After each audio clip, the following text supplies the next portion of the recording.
Alright, so I just dug out the insides there with an X-Acto knife. So now there should be plenty of space for those rods.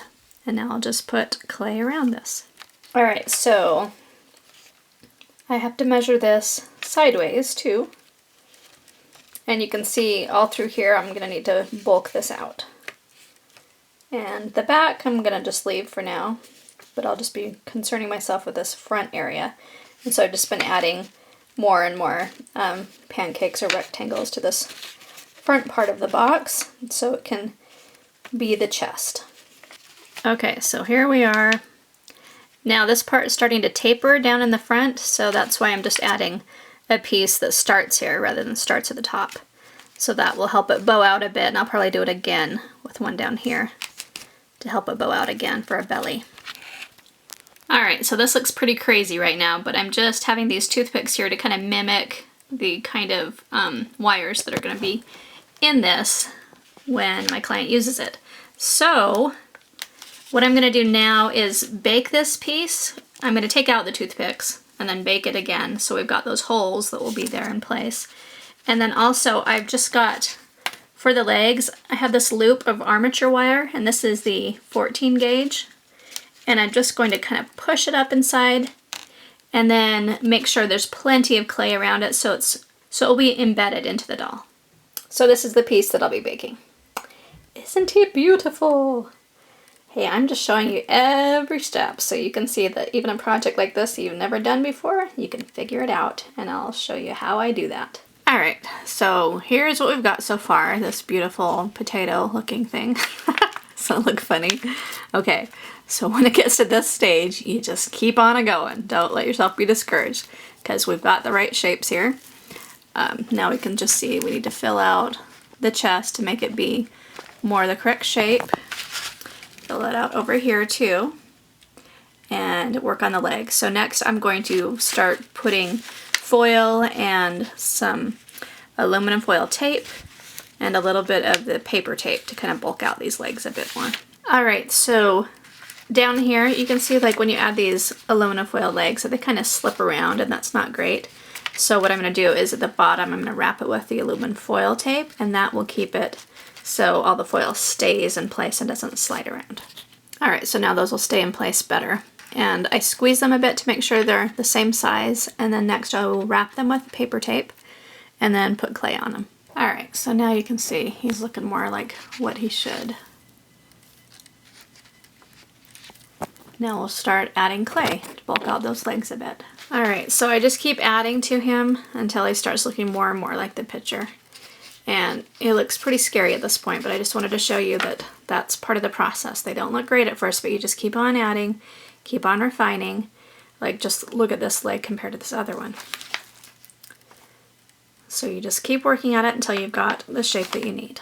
Alright, so here's where we're at. I'm starting to put his body into position too, so it's in the correct pose. And then I'm just trying to notice how this part kind of stays out rather than bowing in like I've had it, so I'm just adding extra clay there. So that's how he's coming along. Alright, so now I'm starting to work on the leg a little bit, and that's helping me to see the rest of the body patterns, because it just starts to look like a blob, and so that's no good.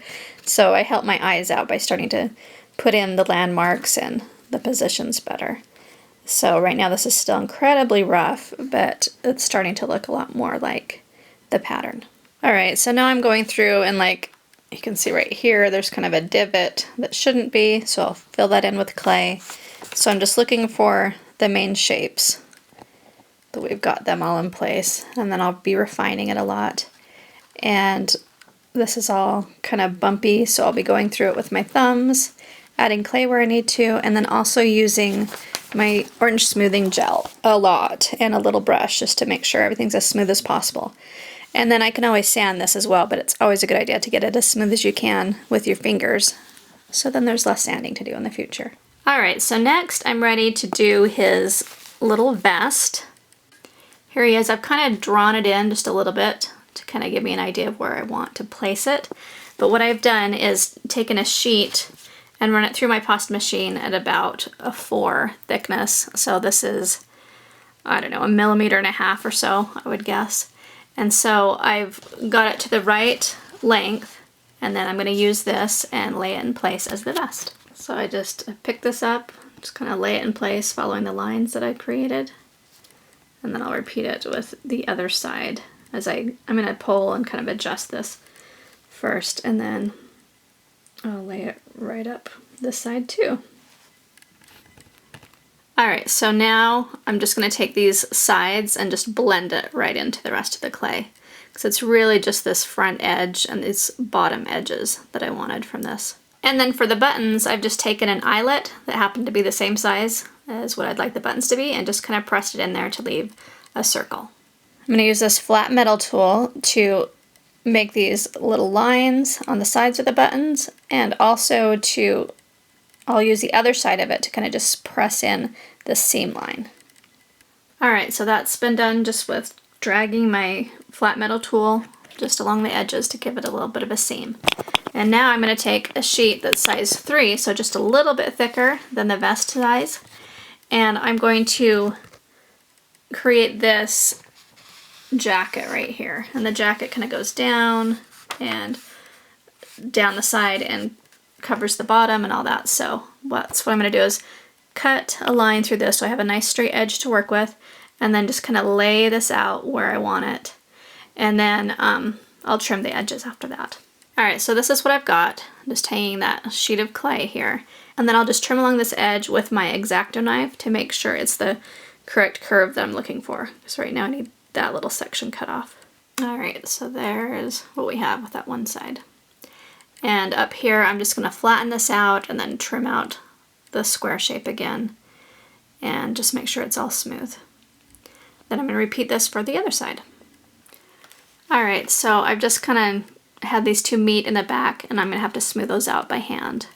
Same with the shoulders, get them looking all nice again. But that's looking pretty cool, huh? Just need to even this out so both sides are symmetrical, and then add a little bit more of a collar on this side. And then this jacket will be about done. Then for the neck ruff, what I'm using is a really thin, it's pasta machine thickness 6, so probably about 1 millimeter, piece of clay, and then I'm just kind of wrapping it back and forth like this. And then placing that there and kind of spreading it out a little bit.